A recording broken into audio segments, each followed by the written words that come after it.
Okay, so we're doing opposites and absolute value. Opposite numbers are two numbers that are the same distance from 0. So we've looked at a number line. 4 and -4 are opposites because they're both 4 units from 0. Facts, if you add opposites together, they cancel out and you get 0. And then there's some non-examples here.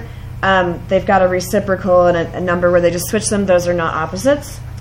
Absolute value is the distance from 0 on the number line. The symbol is 2 bars around your number, and your answer is always positive. So if we do the absolute value of 2, that's how far is 2 away from 0? Well, it's 2 units, so my answer is 2. -5 is 5 units from 0, so the answer there is -5. And our non-example, if I take an absolute value, I cannot get a negative. So here, this should be +3, and that's why it is a non-example. Okay, so it's just a quick rundown on the vocabulary. We'll slow down with the examples. So we'll start with the opposites examples. The opposite of 18 is, so what number is the same distance? Yes? -18. So basically when you're finding opposites, it's just a matter of negative, positive. The same number, one's positive, one's negative, that's how you get the opposite. So what's the opposite of -5? TJ? 5. So if this one has a negative, this one needs to be positive. If this one's positive, you give the negative. What gets interesting is when we start doing the opposite of the opposite, which is what happens when you get a double negative. So this negatives basically mean opposites. This is the opposite of -8, or the opposite of the opposite of 8. Does anybody remember from last year what happens with that? You just did one. Somebody else. If nobody else knows it, I'll let you do it. Nobody? Okay, go ahead. Negatives cancel and you get 8. So if I just had one negative, that'd be -8. But if I have 2 of them, these 2 cancel out. So that's something special that happens. And then number 4 is the same thing, except sometimes they will put parentheses around this negative number, and it looks different, but it's actually the same thing as this. So this negative and this negative are going to cancel out, and you just end up with +3. Now, if they added a third negative sign, it would go back to being negative. And then if they add a fourth one, it becomes positive. So every 2 negatives cancel each other out. Okay, so let's look at absolute value examples at the bottom. We're going to start with the number 1 and number 2 are what we've already looked at. So when I take the absolute value of -72, it's just asking, how far is -72 from 0? So how far is it? Go ahead, Jaden. 72. 72. And that just gives me +72. So we can think of it as just taking the negative off and making it positive. Okay, so number 2, when it has the bars around 25, it's asking, how far is 25 from 0 on the number line? So somebody that hasn't answered want to volunteer? Or I'm going to start calling on people. You've done one. Silas. It's 25. 25 is 25 units from 0. Now, what gets tricky is on the next one.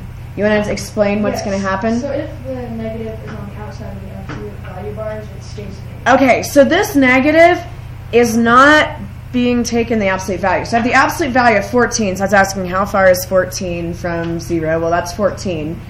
And then the negative's on the outside.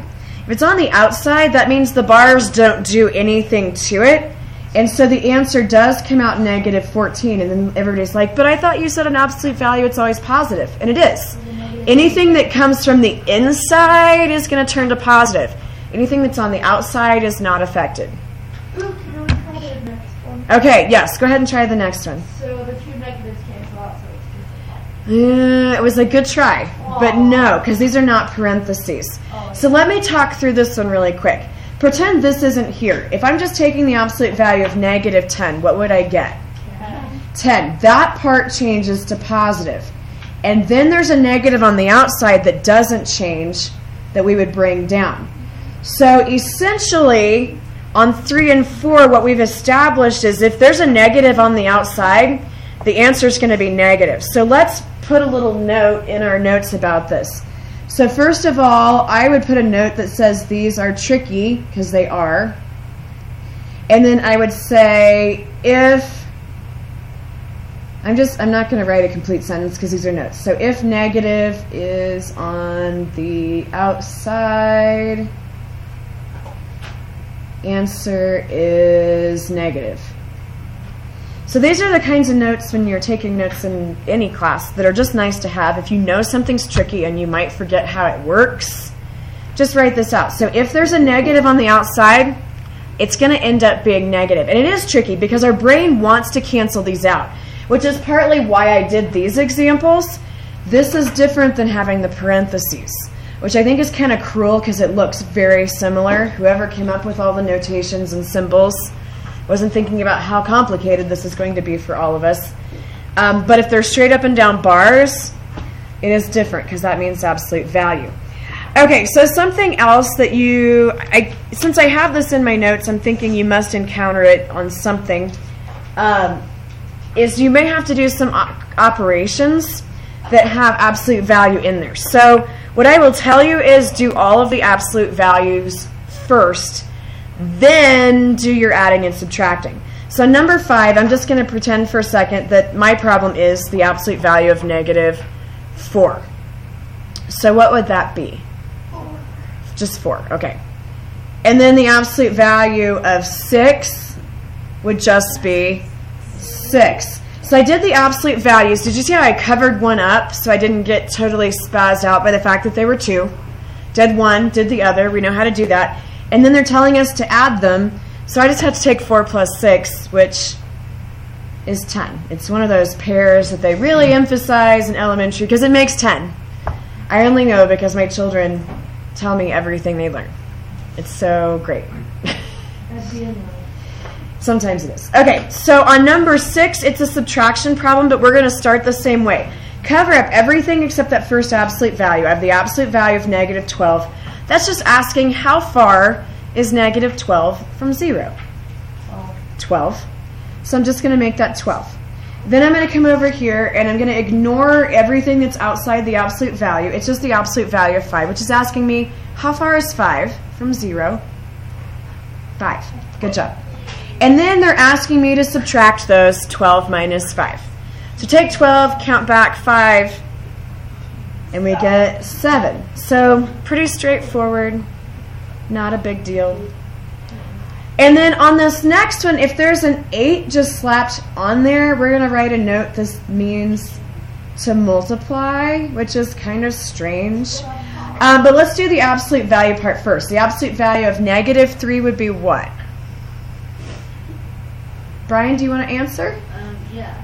The absolute value of negative 3 is 3. Good job. So that part is 3. And there's an 8 on the outside here, but this doesn't make it 83. This actually means times. So even though they didn't have a little times dot there, anytime you have a number that's just stuck up next to something, from like middle school on, that means multiply. Okay, so then I just have to take 8 times 3. We get 24. And you're done. Oh, yeah. Okay, so I'm not going to give you a paper pencil assignment per se. What I've done is I've combined the assignment with the practice problems, and you're going to do a longer practice page, but it actually doesn't take but maybe 5 minutes, 10 minutes if you really take your time. Yes, so I am going to turn the video off because you remind